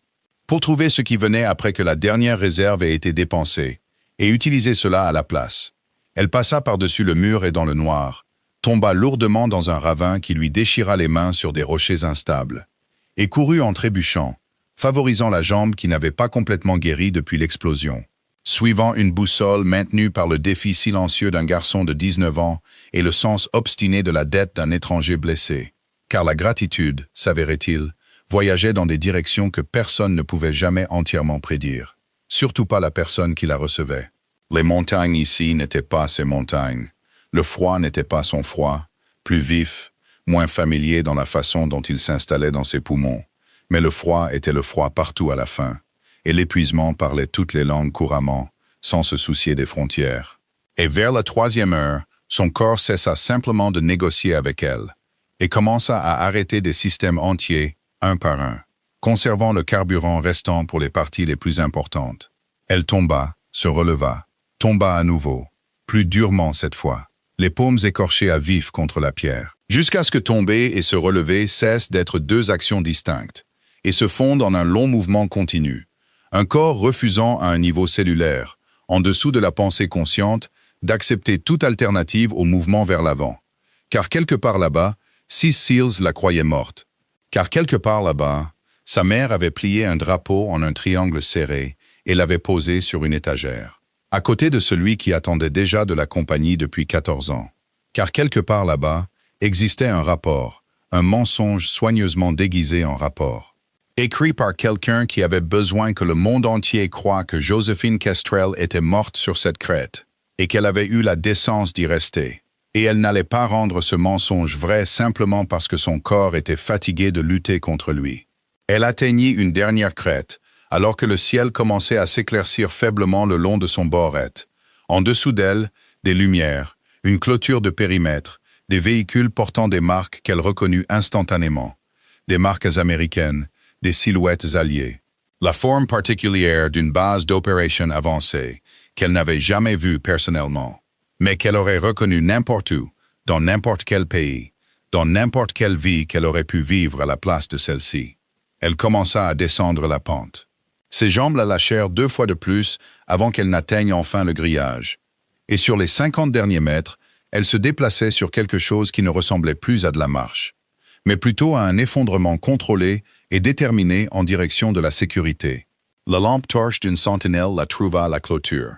Une femme effondrée contre le grillage du périmètre, sale, saignant, à peine consciente, portant les restes en lambeaux d'une combinaison de vol qu'une base de données quelque part avait déjà enregistré des semaines auparavant comme appartenant à un cadavre. « J'ai besoin », sa voix se brisa, à peine un murmure, à peine quelque chose. « J'ai besoin d'un médecin ». La lumière de la sentinelle trembla visiblement dans sa main. « Madame, identifiez-vous immédiatement. Kestrel. » Le nom sortit en morceaux, chaque syllabe coûtant plus que la précédente. Sergeant Joséphine Kestrel. Le nom ne lui disait rien. Trop jeune, trop nouveau sur ce théâtre d'opération pour l'avoir absorbé. Mais il signifiait quelque chose de tout à fait différent pour le commandant de la base qui arriva en courant 11 minutes plus tard. Car ce nom précis avait été signalé en rouge sur tous les rapports d'après-action déposés au cours des 3 dernières semaines, estampillé du mot décédé en lettres officielles et sans ambiguïté. Des lettres qui allaient apparemment nécessiter une correction très embarrassante. Le commandant la dévisagea, comme si elle était quelque chose que la montagne avait recraché, en violation directe de toutes les lois de la physique qu'il comprenait. « Ce n'est pas possible, dit-il, la voix plate d'incrédulité. Elle est morte. Morte, c'est confirmé. Il y a eu des funérailles il y a 3 semaines. J'ai lu le rapport moi-même. » Les yeux de Joss papillonnèrent, la conscience lui échappant maintenant par vagues lentes et traînantes, qui ressemblait moins à un évanouissement qu'à la marée, gagnant enfin une dispute qu'elle menait avec son corps depuis des heures. « Dites à ma mère, murmura-t-elle, à personne en particulier, à tout le monde, à n'importe quel dieu indifférent qui pourrait encore écouter sur une montagne, qui avait déjà tant pris à sa famille sur 2 générations. Dites-lui, je suis encore. » Elle ne finit pas la phrase, parce que le monde devint noir avant que le dernier mot ne sorte. La tante de l'hôpital de campagne sentait l'antiseptique et le carburant diesel à parts à peu près égales. Et la première chose dont Joss prit conscience, en remontant lentement de l'inconscience, fut le bip régulier d'un moniteur cardiaque, battant à un rythme qui signifiait sans équivoque, indéniablement, que le cœur mesuré lui appartenait. Le visage d'une infirmière apparut au-dessus du lit, les yeux écarquillés, pâle d'une manière qui suggérait qu'elle avait vu de nombreux soldats blessés, mais pas beaucoup comme celui-ci. Elle est réveillée. La voix de l'infirmière tremblait. « Allez chercher le commandant. Allez le chercher tout de suite. Dites-lui que la fille morte vient d'ouvrir les yeux. » Joss essaya de parler. Sa gorge était comme du papier de verre rempli de sable. Ce ne fut qu'un râle. « Pas morte », réussit-elle à dire. L'infirmière laissa échapper un son qui était à moitié rire, à moitié sanglot, entièrement incrédulité. « Non, madame, vous n'êtes absolument pas morte. Bien que quelqu'un va devoir expliquer ça à environ 40 personnes qui ont assisté à vos funérailles il y a 3 semaines, moi y compris, sur la liste des invités qui ont pleuré à l'époque. 3 semaines. » Le nombre atterrit dans son estomac comme une pierre jetée dans un puits, s'enfonçant plus loin qu'elle ne s'y attendait, avant de finalement toucher le fond. 3 semaines que sa mère la croyait partie. 3 semaines qu'un drapeau plié avait pris la poussière et le chagrin à parts égales sur une étagère en Virginie. 3 semaines que 6 SEALs avaient porté le poids d'une dette qu'ils étaient certains de ne jamais pouvoir rembourser. Pas dans une monnaie qui comptait. « Je dois appeler à la maison », murmura Joss. « Vous devez reposer cette épaule. » Je dois appeler à la maison. Sa main trouva le poignet de l'infirmière, faible mais insistante. De la même manière que la poigne de son père l'était, même dans ces dernières années, une force vivant quelque part plus profondément que le muscle. S'il vous plaît, avant que quelqu'un d'autre ne le fasse pour moi, avant que cela ne devienne un gros titre, au lieu d'un appel téléphonique qu'elle entendra directement de moi. L'infirmière hésita, jeta un coup d'œil vers l'entrée de la tente, puis hocha la tête et disparut pour trouver un téléphone satellite. Ils le lui apportèrent 2 heures plus tard, après que les médecins eurent fait des tests qui confirmèrent ce qui aurait dû être médicalement impossible. Qu'une femme avec des brûlures au 3e degré, 2 côtes fêlées, une blessure par éclat d'obus qui avait manqué de peu son poumon, et 11 jours de captivité et de marche forcée à travers des montagnes hostiles, allait, contre toute attente raisonnable, vivre. Les mains de Joss tremblaient alors qu'elle composait le numéro qu'elle connaissait par cœur depuis l'âge de 7 ans, bien avant que les numéros de téléphone ne deviennent quelque chose que les gens stockaient simplement au lieu de mémoriser. Ça sonna 2 fois. Allô, la voix de sa mère, plus âgée que dans le souvenir de Joss. Usée sur les bords par 3 semaines d'un deuil qui commençait à peine à s'installer en quelque chose de presque vivable. Joss ouvrit la bouche. Rien ne sortit au début. Chaque mot qu'elle avait répété dans sa tête s'évapora à l'instant où elle entendit sa mère respirer à l'autre bout d'une ligne tendue à travers la moitié du monde. « Allô » dit à nouveau Eleanor, plus sèchement maintenant, un peu effrayée par le silence qui s'étirait à l'autre bout. « Qui est à l'appareil » Si c'est une sorte de « maman », le mot se brisa dans la gorge de Joss, sorti en morceaux déchiquetés. « Maman, c'est moi. » Silence. Un silence si total que Joss pouvait entendre son propre cœur battre dans ses oreilles, pouvait entendre les pans de la tente bruire derrière elle et un vent qui l'avait suivi depuis la montagne, pouvait entendre, d'une manière ou d'une autre, l'univers entier retenir son souffle aux côtés de sa mère à 3000 miles de là. Ce n'est pas drôle. La voix d'Eleanor tremblait, prise quelque part entre la rage et un espoir auquel elle ne faisait manifestement pas encore confiance. Qui que vous soyez, ce n'est pas une chose dont on plaisante. Ma fille est morte. J'ai enterré ma fille il y a 3 semaines. J'ai le drapeau sur ma cheminée pour le prouver. Maman, c'est moi. C'est Joss. Je suis en vie. Je suis tellement désolé. Je suis en vie. Un autre silence, plus long cette fois, s'étirant jusqu'à ce que Joss pense que l'appel avait simplement été coupé. Et puis, traversant 3000 miles de distance, un son que Joss n'avait jamais, en 27 ans de vie, entendu sa mère faire. Eleanor Kestrel, 71 ans, la colonne vertébrale comme du fer, une femme qui n'avait pas pleuré aux funérailles de son mari 14 ans plus tôt, parce que le deuil dans cette famille avait toujours été quelque chose que l'on portait debout, se mit enfin, et complètement à sangloter. « Ils m'ont dit que tu étais parti. » Elle pleurait les mots, tenant à peine leur forme à travers les larmes. « Ils m'ont dit qu'il n'y avait plus rien à ramener à la maison. Je me suis assise dans ce cimetière, et je les ai regardés plier un drapeau pour un cercueil vide. Et j'ai pensé que j'étais la dernière. J'ai pensé que cette famille était enfin complètement anéantie. Je suis là. » Des larmes coulaient maintenant sur le visage de Joss, se mélangeant librement à la poussière et au sang séché qu'elle n'avait pas encore trouvé la force de laver. « Je suis là, maman. Je rentre à la maison. Je te le promets, je rentre à la maison. » Quelqu'un m'a menti. Sous les sanglots, sous le flot de soulagement, quelque chose de plus dur faisait surface maintenant, dans la voix de sa mère. Quelque chose qui ressemblait indubitablement à l'acier de sa propre fille, trouvant enfin son chemin vers la surface, après 14 ans enfouis sous un calme prudent. Quelqu'un m'a dit que tu étais morte, alors que tu ne l'étais pas. Quelqu'un doit m'expliquer ça. Quelqu'un doit m'expliquer ça tout de suite. Joséphine. Et je veux un nom. Joss ferma les yeux. L'épuisement, le chagrin, et quelque chose de plus vif la tiraillant à parts égales. Parce que sa mère avait raison de demander. Parce que quelque part dans la chaîne de décision entre cette crête de montagne et un drapeau plié posé sur une cheminée en Virginie, quelqu'un avait fait un choix, pas une erreur, pas une simple mauvaise communication dans le brouillard d'une opération en cours, mais un choix délibéré et calculé de laisser le monde entier la croire morte. Et celui qui avait fait ce choix avait une raison assez importante pour enterrer une femme vivante sous un mensonge.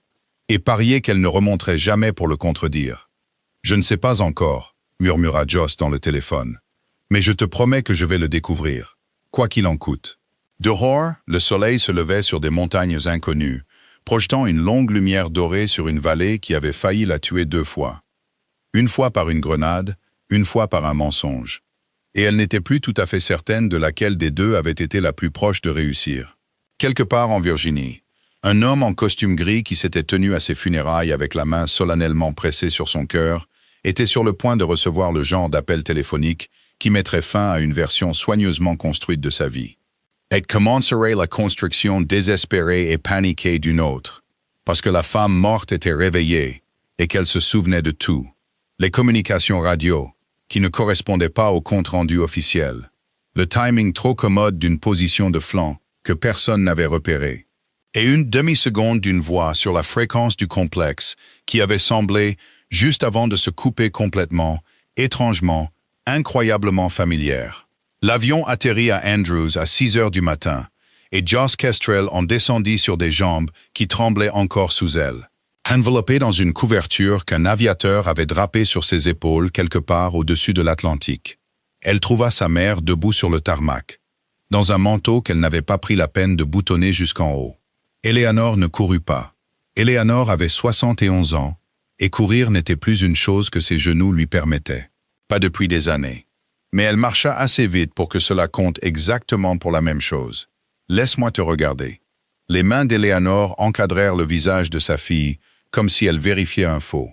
Comme si une partie obstinée d'elle s'attendait encore à ce que cela se dissolve en une cruelle supercherie.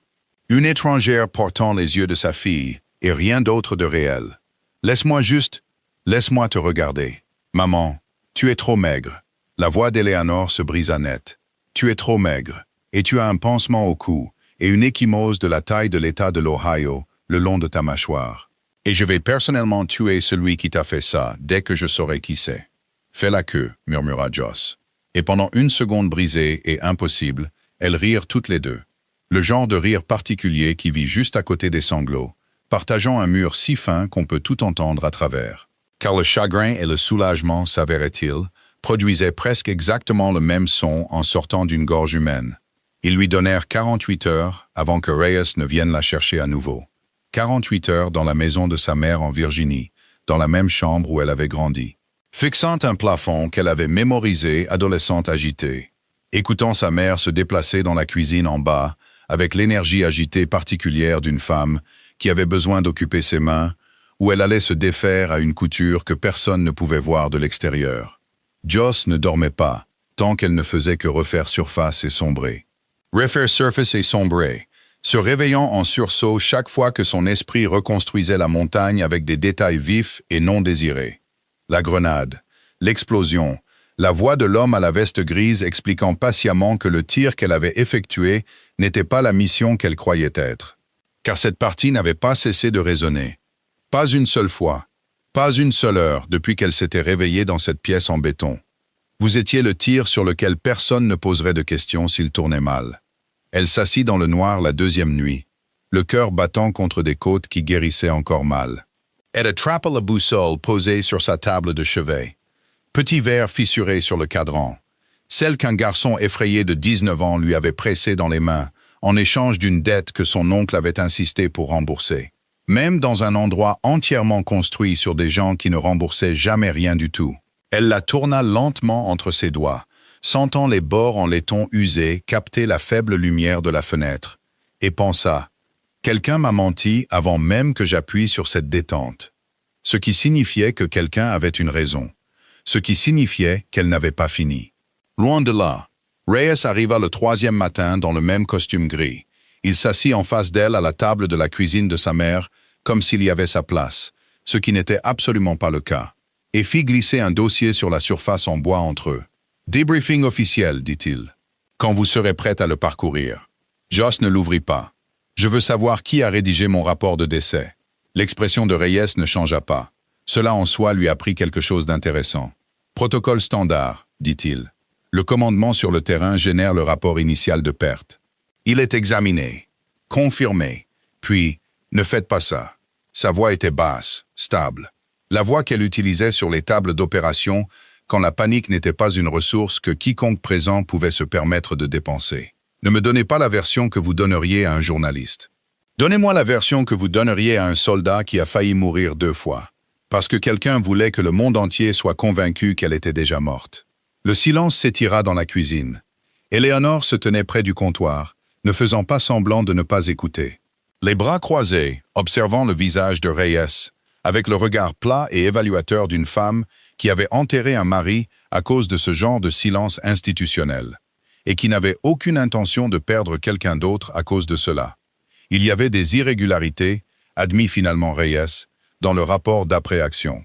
Des divergences de chronologie, la position de flanc qui a engagé votre équipe au sol, celle qui n'aurait pas dû exister, selon les renseignements d'avant-mission.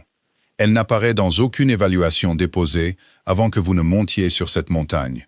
Ce qui signifie que quelqu'un savait que ça allait arriver et ne l'a pas dit à vos hommes. Ce qui signifie, dit Reyes prudemment, chaque mot placé comme s'il lui coûtait quelque chose. Que quelqu'un a peut-être voulu que cette mission se déroule considérablement plus mal qu'elle n'aurait dû. Joss se pencha en avant sur la table. Qui avait accès pour modifier le dossier de renseignement avant notre déploiement? Reyes hésita, et dans une carrière bâtie sur des hommes qui s'étaient entraînés à ne jamais hésiter, cette hésitation était sa propre confession silencieuse. Une liste restreinte, dit-il finalement. L'état-major, la coordination logistique et, dites-le, Colonel Everett Marsh. Le nom sortit de sa bouche comme si cela lui coûtait quelque chose de physique de le libérer. L'ancien officier exécutif de votre père. L'homme qui a encadré la moitié des opérateurs actuellement en service dans cette unité au cours des 2 dernières décennies. L'homme qui vous a personnellement demandé, par votre nom, pour cette mission. Joss devint très immobile, car Everett Marsh n'était pas juste une ligne sur un organigramme classifié. Everett Marsh lui avait appris à tirer au pistolet l'été de ses 16 ans, 3 ans après la mort de son père, quand sa mère ne supportait pas de se tenir près d'un stand de tir. Et quelqu'un avait dû combler un vide que le deuil avait creusé en plein milieu de leur famille. Everett Marsh l'avait accompagné à l'hôtel au mariage d'un cousin il y a 6 ans, parce que son père n'était pas là pour le faire et que personne d'autre ne semblait à sa place à cet endroit précis. Everett Marsh s'était assis au premier rang à ses funérailles il y a 3 semaines, la main à plat contre sa poitrine, et avait pleuré d'une manière qui avait visiblement mis la garde d'honneur mal à l'aise. Non. Le mot lui échappa avant qu'elle n'ait pleinement décidé de le dire. Pas Everett. Il fait partie de la famille. C'est la chose la plus proche d'un père que j'ai eue depuis 14 ans. Je sais ce qu'il est pour vous, dit Reyes doucement. C'est exactement pourquoi je ne voulais pas être celui qui vous le dirait à cette table. Elle ne dormit pas du tout cette nuit-là, car le sommeil nécessitait un esprit qui avait cessé de retourner quelque chose encore et encore, et le sien refusait de s'arrêter. Il revenait sans cesse à la même arithmétique impossible. Everett Marsh l'avait demandé pour cette mission par son nom. Everett Marsh avait accès à des renseignements qui avaient été discrètement effacés avant d'atteindre le terrain. Everett Marsh avait versé des larmes réelles et visibles sur un cercueil vide. Tandis que quelque part sous terre, dans le noir, la fille à l'intérieur de ce cercueil respirait encore obstinément. Sauf que pleurer n'était la preuve de rien. Pas vraiment. Sauf que le chagrin pouvait être entièrement authentique, et la culpabilité pouvait vivre dans ce même corps, portant le même visage sans que l'un n'annule l'autre. Sauf qu'elle avait appris sur une montagne à 11 000 miles de cette chambre d'enfant que les personnes les plus proches de vous étaient parfois celles qui avaient le plus à cacher. Alors elle se leva, s'habilla et conduisit seule à 2 heures du matin jusqu'à une maison à Alexandria. Une maison qu'elle avait visitée 100 fois enfant, où une lumière de Porsche brûlait encore comme elle l'avait toujours fait.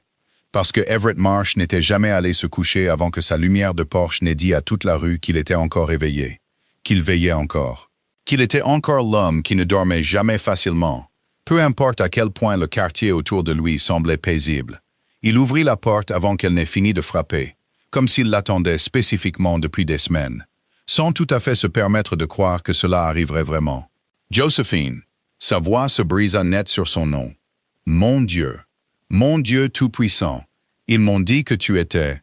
Je sais ce qu'ils ont dit à tout le monde. Il la dévisagea comme un homme regardant quelque chose qui serait sorti tout droit des Écritures pour entrer dans son vestibule. Ses yeux s'emplirent presque immédiatement. Ses mains, lorsqu'il tendit la main vers elle puis se retint, tremblaient visiblement. « Je peux entrer ?» dit Joss. Pas vraiment une question, bien qu'elle l'ait formulée comme telle par vieille habitude. Il recula de la porte sans un mot. Son salon n'avait pas changé en 15 ans. Le même fauteuil en cuir usé orienté vers une cheminée éteinte. La même étagère de photographie. Son père en uniforme de cérémonie. Des versions plus jeunes d'hommes qui étaient maintenant aux cheveux d'argent et plus lents de toutes les manières visibles. Un mur entier, discrètement dédié à une carrière de service qui précédait sa propre existence de plusieurs décennies. Elle s'assit en face de lui, ne retira pas son manteau, ne prévoyait pas de rester assez longtemps pour en avoir besoin. « Vous m'avez demandé pour cette mission », dit-elle, sans préambule, sans adoucissement, par mon nom, personnellement. Le visage d'Everett devint pâle sous son bronzage buriné. J'ai demandé la meilleure tireuse disponible pour une extraction impossible. Il se trouve que, sur tous les critères qui comptaient, c'était vous. Ce n'est pas une réponse. C'est la vérité, Joséphine. Alors expliquez la position de flanc que personne n'a repérée. Expliquez le manque de renseignements qui nous a mis, 6 SEALs et moi, directement dans un tir croisé, que personne sur cette montagne n'avait prévu. Sa voix était devenue plate et froide. La voix d'une femme menant un interrogatoire plutôt que celle d'une petite fille rendant une visite familiale. Expliquez pourquoi l'homme qui m'a appris à tirer est aussi le même homme avec une habilitation assez élevée pour effacer ses renseignements avant qu'il n'atteigne le terrain. Les mains d'Everett tremblaient autour d'une tasse de café, dont il ne buvait manifestement pas. « Je n'ai rien effacé, dit-il, mais je sais exactement qui l'a fait. Alors dites-le-moi tout de suite, parce que si je vous le dis, dit-il, la voix se brisant davantage, vous allez sortir de cette porte et vous faire tuer. En finissant ce qui a commencé sur cette montagne, j'ai déjà enterré un kestrel, que j'aimais de tout mon cœur. Je ne survivrai pas à ça une deuxième fois. Vous me comprenez? Je ne suis pas fait pour ça. Vous n'avez pas le droit de me protéger en me mentant, Everett. Pas après tout ça. Je ne mens pas. » Ses yeux rencontrèrent les siens, humides et épuisés, portant un chagrin qui remontait à plus loin qu'un simple enterrement. L'ordre d'effacer ces renseignements est venu de quelqu'un au-dessus de mon niveau d'habilitation. Quelqu'un qui a passé 2 décennies à construire discrètement un réseau au sein de cette agence. Un réseau qui fait sortir des armes par la porte de derrière de chaque conflit que nous avons mené, sans admettre officiellement que nous le menions. Quelqu'un qui avait besoin que ce coursier sur la crête soit éliminé avant qu'il ne puisse parler aux mauvaises personnes. Et quelqu'un qui avait besoin que la tireuse qu'il a éliminée soit retirée en même temps, pour qu'il ne reste aucun fil qui dépasse. Le sang de Joss se glaça. « Qui » Everett posa la tasse avec une main qui la fit claquer fort contre la table d'appoint. « Alan Reyes », dit-il. Le nom atterrit comme une deuxième grenade lâchée dans une guerre que Joss s'était permise, pendant 1 heure désespérée, de croire enfin terminée. « Ce n'est pas possible, dit-elle, même si un coin froid et calculateur de son esprit recalculait déjà tout à la fois. Le Porsche dans le Montana, le discours prudent et étudié sur 6 SEALs mourants. La fenêtre incroyablement étroite de 4 heures qui n'avait pas laissé de place pour un examen approprié des renseignements. L'absence commode de tout avertissement de position de flanc dans un dossier de briefing que Reyes lui-même avait personnellement livré et personnellement signé. « Il est venu me voir en premier, » dit Everett doucement. « Il y a 2 ans. Il voulait un accès à des renseignements que je n'étais pas disposé à autoriser, sans passer par les canaux appropriés. Quand j'ai refusé, il a trouvé d'autres moyens d'entrer. Par des gens considérablement moins prudents que j'ai essayé de l'être. Il leva les yeux, le regard vide du poids porté pendant 18 mois. J'ai passé 1 an et demi à essayer de monter un dossier contre lui, assez solide pour qu'il ne me fasse pas discrètement disparaître avant que je ne puisse le déposer. Votre mission était conçue pour éliminer le seul coursier qui aurait pu témoigner contre tout le réseau. Vous n'étiez jamais censé survivre assez longtemps après pour commencer à poser des questions sur le pourquoi. Il était à mes funérailles, murmura Joss. Il était là. Il a regardé ma mère pleurer dans un drapeau plié qu'il lui a remis lui-même. Parce que c'est précisément ce que font les hommes comme Reyes, dit Everett. Ils jouent magnifiquement le deuil. C'est la seule performance que personne dans ce métier ne pense jamais à remettre en question. Joss resta assise avec ça pendant un long et lourd moment, dans le fauteuil en cuir usé, en face d'un homme qui lui avait appris à tirer, qui l'avait accompagné à l'hôtel, qui lui avait menti pour la protéger et lui avait dit la vérité pour la sauver. Les deux à la fois, dans le même souffle tremblant. Et elle sentit toute l'architecture du dernier mois s'effondrer et se reconstruire en quelque chose de bien plus dangereux qu'un sauvetage en montagne qui avait mal tourné. « J'ai besoin de preuves, dit-elle finalement. « J'en ai pour 18 mois, dit Everett. enterré là où il ne pensera jamais à les chercher. J'ai appris cette astuce de votre père, si vous vous demandez d'où elle vient. La tentative de meurtre eut lieu 4 nuits plus tard, dans une chambre d'hôpital à Walter Reed, où elle avait été réadmise pour une procédure de suivi sur la blessure par éclat d'obus à son épaule. Une chambre avec un garde armé posté devant la porte. Car officiellement, un soldat revenu d'entre les morts justifiait des précautions que personne ne voulait négliger. Sauf que les précautions ne fonctionnent que si la menace arrive de l'extérieur du périmètre qu'elles sont conçues pour surveiller. Elle se réveilla à 3 heures du matin au clic doux et délibéré d'un capuchon de seringue, et une ombre penchée sur sa perfusion qui n'appartenait à aucune infirmière de la rotation de nuit qu'elle avait soigneusement mémorisée par vieille habitude. Par l'incapacité obstinée d'un soldat à jamais dormir complètement dans une pièce inconnue. Sa main se referma sur le poignet de l'ombre, avant que l'aiguille ne trouve la veine. « Mauvaise chambre », dit Joss d'une voix basse et égale, et elle lui enfonça durement son coude dans la gorge. L'envoyant chanceler en arrière dans le chariot d'urgence, assez fort pour déclencher toutes les alarmes de l'unité, l'étage entier explosant de mouvement en quelques secondes. La sécurité le maîtrisa au sol avant qu'il n'ait fait 3 pas complets vers la porte. Il ne dit rien pendant l'interrogatoire, pas un mot, pas même son nom. Les professionnels comme ça ne le faisaient jamais. Et ce silence lui-même était sa propre sorte de confirmation. La seringue, une fois analysée en bas, contenait un composé conçu pour imiter un arrêt cardiaque soudain.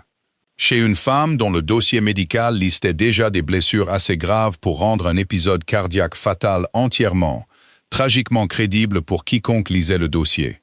Après, Eleanor s'assit au chevet de sa fille pour le reste de la nuit. Louis se rend la main si fort que cela laissa des marques, refusant chaque offre de rentrer se reposer, chaque suggestion douce qu'elle en avait assez fait pour une nuit. « Ils ont essayé de te tuer dans un hôpital », dit-elle, la voix tremblante d'une fureur qui, jusqu'à ce moment, n'avait nulle part où atterrir. Dans un bâtiment plein de médecins, d'infirmières et de gardes de sécurité. Après la montagne, après le feu, après 3 semaines où j'ai cru t'avoir déjà complètement perdu. Quelqu'un a envoyé un homme dans ta chambre avec une aiguille. Comme si tu n'étais rien de plus qu'un inconvénient à régler. Je sais, maman. Alors dis-moi qui. Il y avait quelque chose dans la voix d'Eleanor maintenant qui n'y était pas 14 ans plus tôt. Quelque chose que le deuil seul n'aurait pas pu produire. Quelque chose de plus proche du vieil acier de son défunt mari faisant enfin surface. Entier, chez une femme qui avait passé 1 décennie et demie à l'enterrer délibérément sous un calme prudent. Dis-moi qui t'a fait ça. Parce que j'en ai fini d'être la femme qui se tient silencieusement au bord des tombes et ne pose jamais une seule question. Joss regarda sa mère. 71 ans, la main comme du fer enroulée autour des doigts de sa fille. Des yeux qui avaient plus pleuré au cours du dernier mois qu'au cours des 14 années précédentes combinées. Et elle prit une décision qu'elle avait soigneusement contournée pendant des jours sans tout à fait s'y arrêter. « J'ai besoin de votre aide, dit-elle. De vous deux, toi et Everett. N'importe quoi. Parce que je vais avoir besoin d'un endroit sûr pour amener 6 SEALs qui me croient actuellement morte, dit Joss. Et je vais avoir besoin qu'ils croient le contraire rapidement. Parce que nous n'avons plus beaucoup de temps avant que Reyes ne réalise que son tueur à gages a échoué et n'ajuste ses plans en conséquence. Danny ouvrit la porte d'une maison louée près de Norfolk, le bras toujours dans une écharpe. Il ouvrit la bouche pour demander qui frappait à 11 heures du soir. Puis cessa simplement de fonctionner comme une personne capable de former des mots. Car debout sur le porche devant lui, se trouvait une femme qu'il avait personnellement vue mourir. Une femme dont il s'était fait tatouer le nom 3 semaines plus tôt, à l'intérieur de son avant-bras. Dont la logique brute est motivée par le deuil d'un jeune de 25 ans qui avait besoin d'une preuve permanente que son sacrifice avait réellement signifié quelque chose. Kestrel, réussit-il enfin à dire. Tu es censé être... Je sais ce que je suis censé être. Joss passa devant lui et entra dans la maison, avant qu'il ne puisse décider s'il devait claquer la porte ou simplement tomber à genoux sur le porche. J'ai besoin de Holt. J'ai besoin de ceux qui restent de l'équipe encore dans le coin. Et j'ai besoin que vous vous asseyez tous, parce que ce que je vais vous dire va vous paraître complètement fou, et je n'ai pas le temps de l'expliquer lentement à qui que ce soit. Il fallut 4 minutes pour que Holt apparaisse de la chambre du fond en pantalon de survêtement, avec l'air d'un homme qui vivait de cauchemars et de culpabilité à part, à peu près égal depuis la montagne. Et il suffit d'un regard sur le visage de Joss, vivante, épuisée, furieuse, pour que tout son sang-froid abandonne le navire. « Tu t'es jeté sur une grenade, dit-il, la voix rauque et craquante. Je t'ai vu te jeter sur une grenade pour sauver toute mon équipe. J'ai écrit des lettres de condoléances à ta mère dans ma tête, chaque nuit depuis que c'est arrivé. Je me suis rétabli. Ce n'est pas... » Sa voix se brisa net. « Ce n'est pas une blague, Kestrel. Pas ça, je sais. » Sa propre voix s'adoucit légèrement. « Juste assez pour compter. Je sais que ce n'en est pas une. Je suis désolé. Je suis désolé que vous ayez eu à porter ça. Mais j'ai besoin que vous portiez autre chose maintenant. Parce que l'homme qui nous a envoyés sur cette montagne n'est pas du tout celui que nous croyons. » Elle leur exposa la situation à la table de la cuisine. Les preuves d'Everett étalées sur la surface comme une carte, traçant toute une architecture de trahison. 18 mois de dossiers financiers, de communications cryptées, une piste papier remontant à travers 3 sociétés écrans jusqu'à un seul compte. Contrôlé discrètement et pendant des années par le directeur adjoint Alan Reyes. Des armes détournées des stocks alliés, vendues aux plus offrants dans une douzaine de conflits dont personne à la maison n'avait jamais appris les noms corrects. Un coursier éliminé sur une crête, non pas pour sauver 6 SEALs, mais pour faire taire le seul homme qui pouvait relier Reyes directement au réseau qui l'avait rendu riche et intouchable pendant des années. Et Joss envoyé sur cette montagne, non pas comme une sauveteuse, mais comme une arme, soigneusement pointée pour nettoyer un gâchis, censé mourir dans la tentative, pour qu'il ne reste personne qui se souvienne des mauvaises communications radio. Du timing trop commode, de la demi-seconde d'une voix familière sur la fréquence d'un complexe qu'une partie obstinée de son cerveau avait refusé d'oublier. « Il est venu à mes funérailles », dit Joss doucement dans un silence si total qu'elle pouvait entendre le souffle de Danny se couper de l'autre côté de la table. Il s'est tenu à côté de ma mère et l'a regardé pleurer. Et puis 3 semaines plus tard, il a envoyé un homme dans ma chambre d'hôpital avec une aiguille.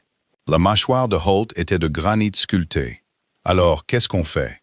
On ne fait rien d'illégal, dit Everett depuis l'embrasure de la porte, où il s'était tenu silencieux, laissant Joss gérer sa propre réunion comme elle en avait gagné le droit. Nous montons un dossier assez solide pour que même sa propre agence ne puisse pas l'enterrer discrètement comme ils ont enterré tout le reste. Et puis nous nous assurons qu'il finisse dans une pièce d'où il ne pourra pas s'échapper en achetant ou en menaçant. Ça pourrait prendre des mois, dit Danny. Oh, dit Joss, nous le laissons croire qu'il a déjà gagné. Nous le laissons croire que je ne suis qu'un dernier détail qu'il n'a pas encore réglé. Et nous le laissons venir à nous, selon ses propres termes. Qui, il le pensera, seront ses propres termes, mais ne le seront pas. Holt l'étudia un long moment. Vous voulez vous utiliser comme appât. Je veux finir ce qui a commencé sur cette montagne, dit Joss. Selon mes termes cette fois, capitaine, pas les siens. Le piège se referma 9 jours plus tard, à un endroit qui ne signifiait absolument rien pour quiconque du côté de Reyes. Mais qui signifiait tout pour Joss? Un stand de tir privé près de Quantico, construit des décennies plus tôt sur un terrain que son père avait autrefois utilisé pour former de nouvelles recrues. Un endroit avec le nom de sa famille encore gravé discrètement sur une pierre de dédicace près de l'entrée, que presque plus personne ne s'arrêtait pour lire. Reyes arriva seul, confiant. Un homme qui avait bâti toute une seconde carrière sur la force de croire à ses propres histoires de couverture, soigneusement construites. Il trouva Joss debout à la ligne des 200 mètres, un fusil posé sur un banc de tir à côté d'elle. La lumière du soleil se reflétant sur la même petite boussole que le neveu d'Everett lui avait pressée dans la main sur une montagne à l'autre bout du monde, accrochée maintenant à un cordon autour de son cou. « Vous vouliez parler ?» dit Reyes. « Alors parlez. Je sais ce que vous avez fait. » Pas de préambule, pas de performance dans sa voix.